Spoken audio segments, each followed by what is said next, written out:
Hello, I'd like to welcome you to my first attempt at doing a K-State offense film breakdown via video. I've done these for years on K-State Online, a little bit on Twitter, using GIFs and breaking down offensive schemes for K-State for pretty much the Kleiman era since Kleiman's been the coach at Kansas State. So this is a way of doing that, just looking at some of the schemes K-State uses, formations K-State uses, personnel K-State uses.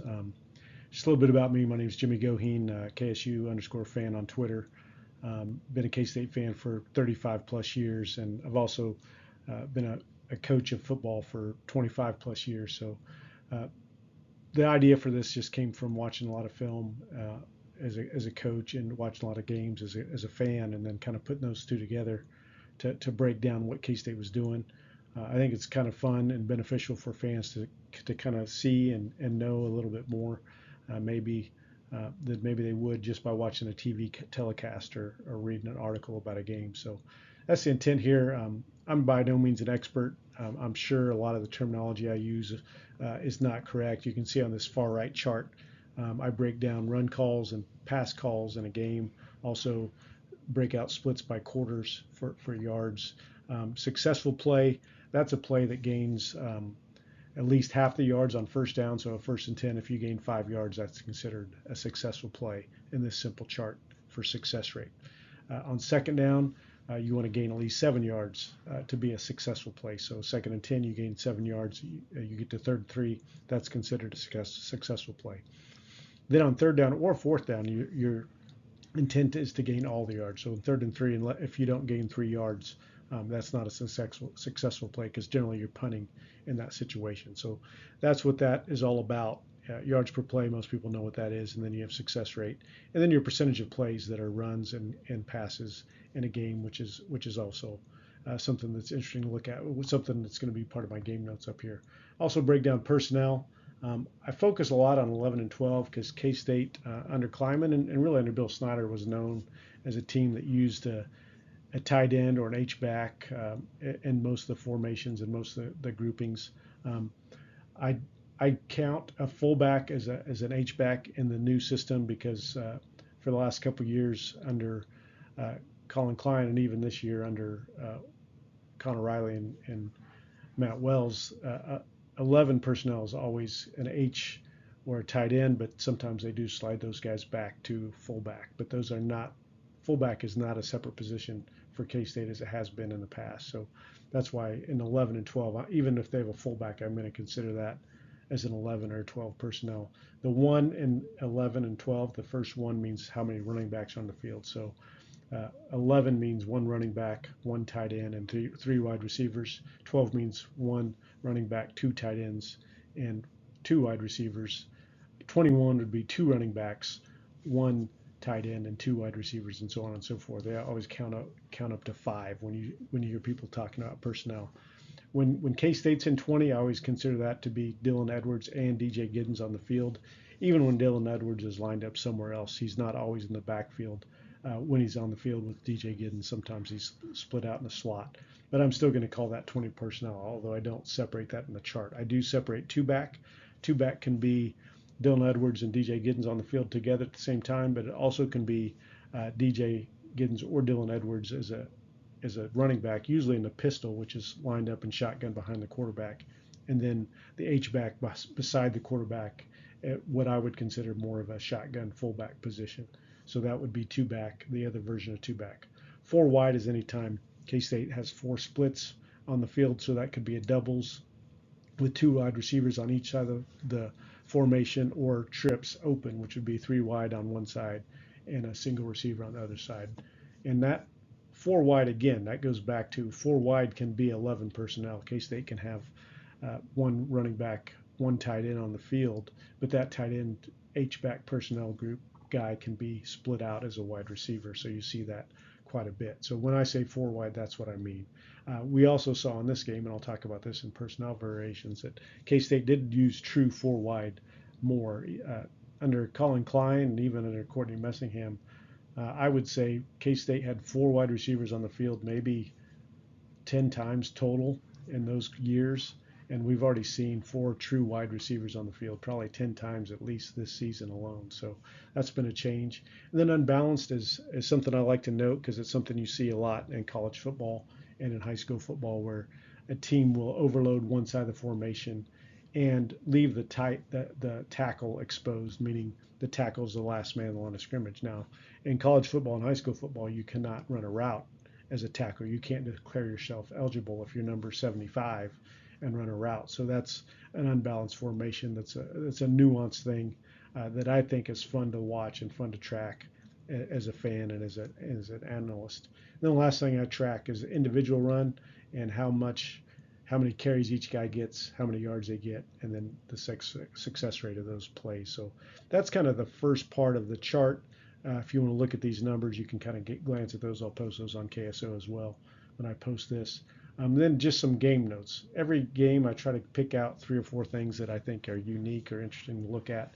Number one, K-State has not been a super run heavy team, probably 53, 54, 55% run this year on average in our first 4 games. And in this game, that flipped. K-State was 57% pass to run split, which is a difference that we normally don't see. And we saw that early in the game, especially K-State coming out throwing the ball a lot on play action, on drop back passes, a few screens mixed in with Avery Johnson getting going, trying to get him going and get some confidence. This was also a big play game. K-State has generally not been a big play team under Chris Kleiman, no matter who his offensive coordinator has been, but this game saw K-State break out with some big plays. They averaged 9.6 plays per snap before garbage time, and garbage time is simply when you get a big enough lead in the third or fourth. It could even be in the second quarter that from then on the game is considered to be in garbage time. And in the third quarter, that's when you gain a lead of 28 points. And in the fourth quarter, that's when you gain a lead of at least 22 points. That's considered garbage time the rest of the game. Of those snaps, 14 went for 10 or more yards, 14, and that would be a 47 total, so that's a pretty good ratio. 6 went for 20 or more, and then in case they had 4 plays of 30 plus, including DJ Giddens' 66-yard run, touchdown run, which was the biggest play of the game. Personnel variations, again, 9 snaps with no tight end or H on the field at all, which is kind of unique for K-State. Usually you're going to be having at least one H or tight end on the field, but we didn't see that as much. You can see for the game, K-State was about almost 80% with 11 or 12 personnel. And then we saw a little bit more of Dylan Edwards split out in the slot.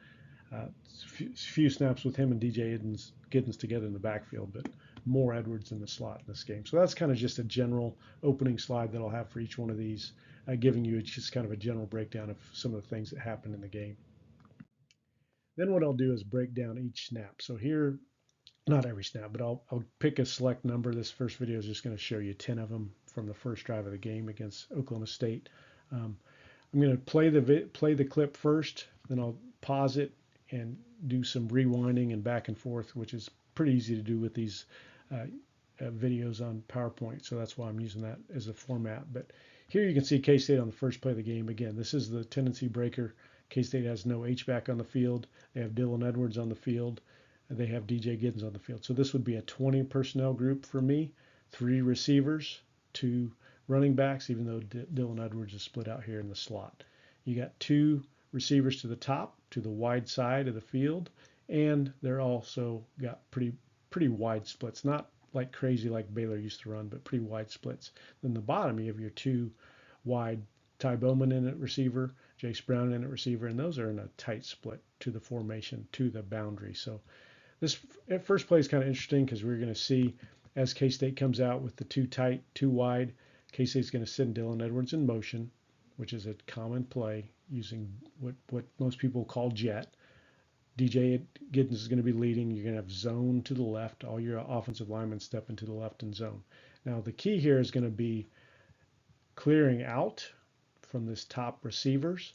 Then you're going to see Ty Bowman sell a block and come underneath. And then you're going to see Jace Brown kind of go almost like he's running an inside reverse and being the flat player over here. So you have the deep route, you have an intermediate route, and you're going to have a shallow. You're also going to have Avery Johnson rolling out opposite of this jet motion, which is getting Avery Johnson on the move has been a good move for K-State as we look at this season. So here's that play playing out. Here you're going to see the jet motion, the zone, and then K-State getting the throw down the field to Ty Bowman. Now, if we go back pre-snap or right at the snap, again, first thing you're going to notice, like I said, this selling the block by Ty Bowman, big fake in the backfield, big zone steps from your offensive lineman, selling wide, stretching this play off to the boundary side of the formation. And the clear out, because you get man-to-man, you get the clear out here, I think, from Keegan Johnson, probably going to run a skinny. So here's where you're going to get those two combo routes coming across the field, which is going to be Ty Bowman intermediate after selling the block, and then Jace Brown in the flat. Now, here's a good look at, again, I think you have man-to-man here, you have man-to-man here, and then you have a spy on Avery Johnson here. So K-State is using this as a man beater.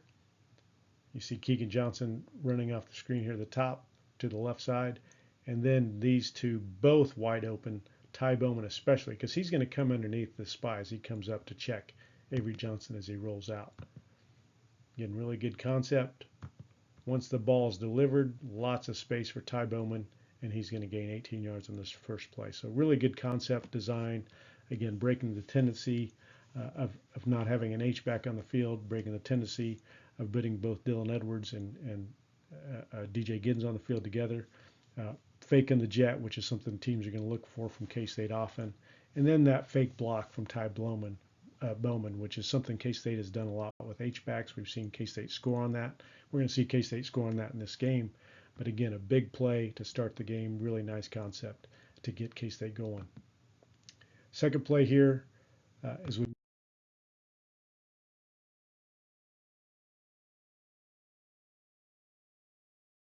move to the next snap is going to be, again, to the boundary, 2nd and 10, so it's 2 plays later after that first play. Now we've got an H-back in, and again, you can see twins to the top of the screen up here, H-back here, and then to the wide side of the field, a single receiver. This play is going to be a run concept, a power concept. K-State hasn't used as much power this year, but it's a nice concept for DJ Giddens. We just run the clip through here first. See the play. See, this is power going to be pulling the center, Sam Hecht, and the H-back off tackle to the right, and then a nice little crease for DJ Giddens. So again, as we see this play develop, number one, we got our pullers coming across. So just a quick little pull here by Sam Hecht, and then you have your H-back pulling across. You got man on the top, so both these receivers are going to clear out, and this receiver is going to clear out. And then you're just trying to get bodies on bodies here in the middle of the field. So as this play develops, you see pretty good blocks here and here. Again, picking up Carver Willis downfield, Swanson, the H-back, kicking out, and then just this small little crease off tackle for DJ Giddens to get going. Then he's going to get downhill here on the run, and you're going to see him finish it out. Got stuck a little bit by the safety there, but again, a nice concept.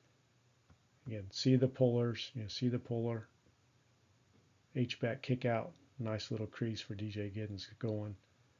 Again, the other thing you're going to see here is how K-State pairs quarterback run with almost every play. You've got the read and the fake here by Avery Johnson, pulling and holding number 0, this outside defender for Oklahoma State. Again, nice concept with that action.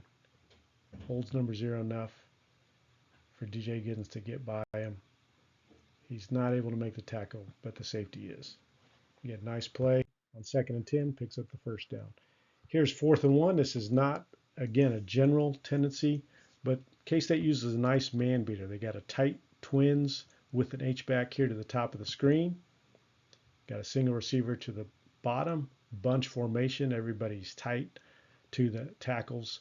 So again, here we're trying to just beat a man defender. K-State probably has a pretty good idea that in this down and distance, this is the look Oklahoma State's going to get. So once they send Jace Brown in motion on this route, they know they've got a pretty good chance to beat the outside defender, and that's what this is going to happen on this play. So you can kind of see it play through here. Jace Brown in motion. Again, you'll notice once he gets across the formation to here, he's already got his man beat. All he's got to do is run his route across the sticks and make sure he beats his man. But that motion, running across, trying to avoid the linebacker here, gets Jace Brown open easily to get this first down. Again, K-State's been more of a power team, nice tendency breaker to get break that tendency of wanting to do that on most cases. So again, see that motion across. Keegan Johnson's going to come hard inside. You can see right here on this route coming hard inside. Trying to help pick him off if you need to. They didn't really need to. Again, gets him open. Easy to pick up the first down right there. Nice little concept. Again, 11 personnel, 3 receivers, 1 H-back, 1 running back. Again, K-State will run a lot of inside zone out of the same formation in here. But again, they sell it something different. Picks up the first down.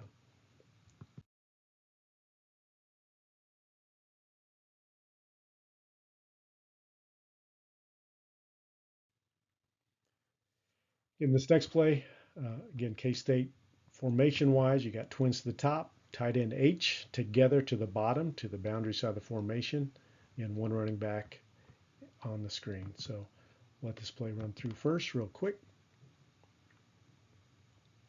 See, this is nice little run formation. This is more inside zone. It's probably duo.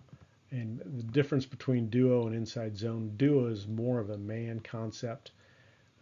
Generally what we're going to see on duo is you got a double team here and you got a double team here. Generally the back on duo is going to go at that center guard double team. Sometimes they may mix it up and go at this guard tackle double team. But again, you've got all these gaps because you've got a tight end and an H. So you've got 2 extra gaps just by adding the tight end and H. But you've got this duo scheme. And again, attached with a read. Probably reading this guy with Avery Johnson because they're blocking down hard over here. But again, this allows your back to come up to this double team and read. Both these double teams are trying to get off on these 2 linebackers and make sure they get everybody solid block. But K-State has the box number they want by adding that tight end and H, which is going to get them a nice gain on this play. So again, you see both those backers, or both those guard and tackle, get off. And K-State is able to pick up the linebackers here and here.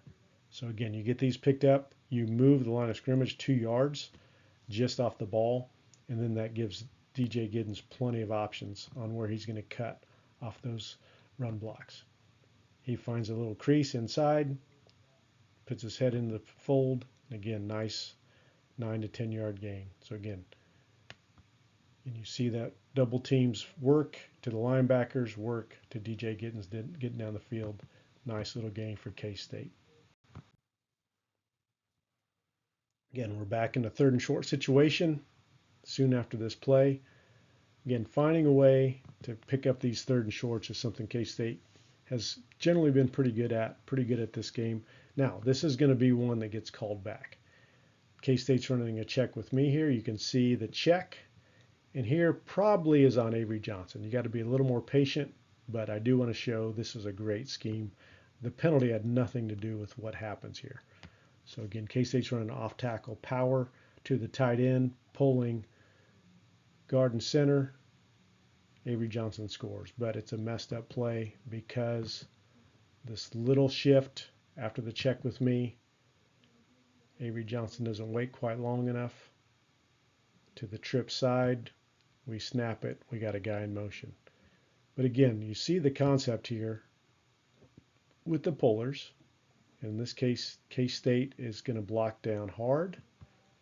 Here with the tackle, here with the tight end, the center and the guard are going to pull up and around. You got 2 guys to beat. They're able to get both these guys blocked. And that's what's going to spring this play, even though it comes back with a penalty. I do like to show it just because it's a nice concept. Something K-State used a lot under Colin Klein. I think they even used it some in the Courtney Messingham. But again, look at these two key blocks on the edge. Kick out, pin and pull, get this pulled, and again, nice bit of little crease for DJ Giddens to come inside and pick off him, and then it's just a matter of getting Avery Johnson in space, and he's going to win those battles a lot. But again, it comes off or not because you have a legal motion, legal shift on the top that had nothing to do with the play. Still a nice play design. Something, fortunately, K-State was able to overcome.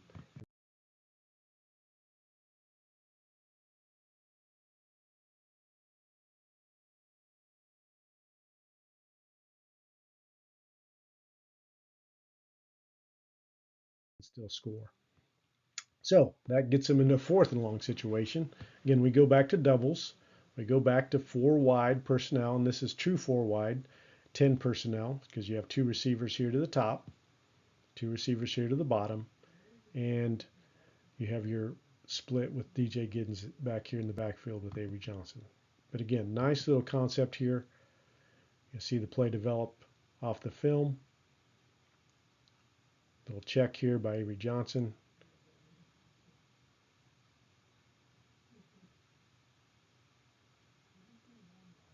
And just a nice little dig route to get open from the bottom. Again, you notice just a little bit of an alignment switch from well below the numbers to right on top, or right to the bottom of the numbers for Jaden Jackson. And you got this kind of split, 4th and 7. They're just playing the sticks. And again, another concept here to beat man coverage. You're going to see that with all this space you're creating by emptying the middle of the field. Jaden Jackson comes in here. Get these guys, the linebackers, biting up and protecting against Avery Johnson run. And they're in a blitz situation, even though they dropped late. Again, they're showing blitz. You can see them showing blitz here, but all 3 guys are going to drop, but it's going to be too late because Jaden Jackson is going to be able to get open here in the middle of this formation. Find the space. That's key to football, finding space. Again, you have this clear out. Get Jaden Jackson in space here, enough to pick up the first down. That's all K-State's looking for. Nice little play on 4th and 7. Back to 1st and 10. Now we're about inside the 30, so we're getting close to the red zone and the scoring zone. Again, K-State's back to a twin receiver set up here. Tight end H to the bottom. Again, trying to create space. Back to kind of a typical personnel grouping for K-State.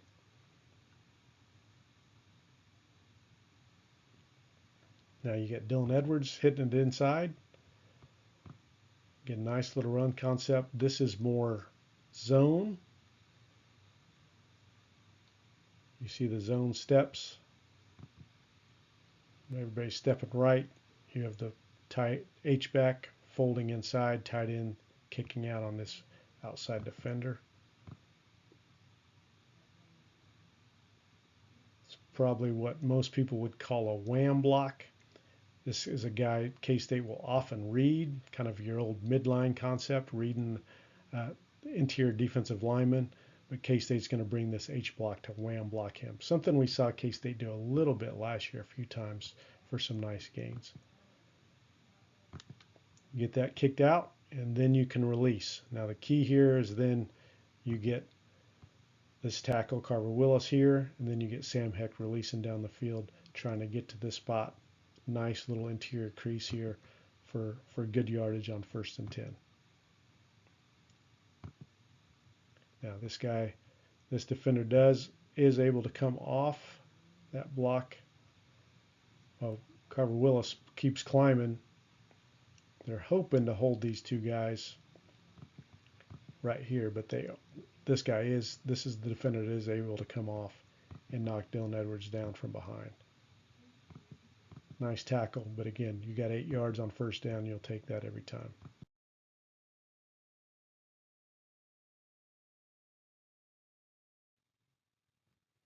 2nd and 3, next play. Again, K-State's back to a doubles formation, but now you have Dylan Edwards on the field.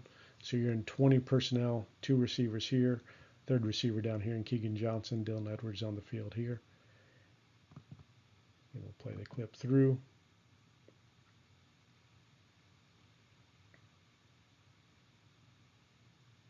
Little drop back pass game, finding the open man. Again, another way to beat man on this concept with these crosses underneath. You're going to see K-State uses Oklahoma State's own defenders to get the rub. Because here's the situation. You've got man, man, man concept down here. But this safety has man coverage on DJ Giddens out of the backfield. They're going to rub off of here, able to avoid any pass interference, let the defenders run into each other. That's going to get Jaden Jackson open underneath. You can see the fall here. You can see the miscommunication. Then you get Jaden Jackson open for a nice gain down to the 12-yard line. So again, good concept there. Great job using Oklahoma State's tendencies to play a lot of man-to-man coverage against them and get a big play.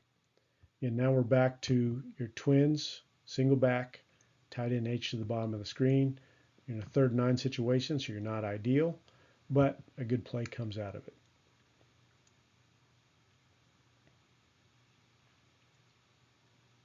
Motion behind the formation, probably looking for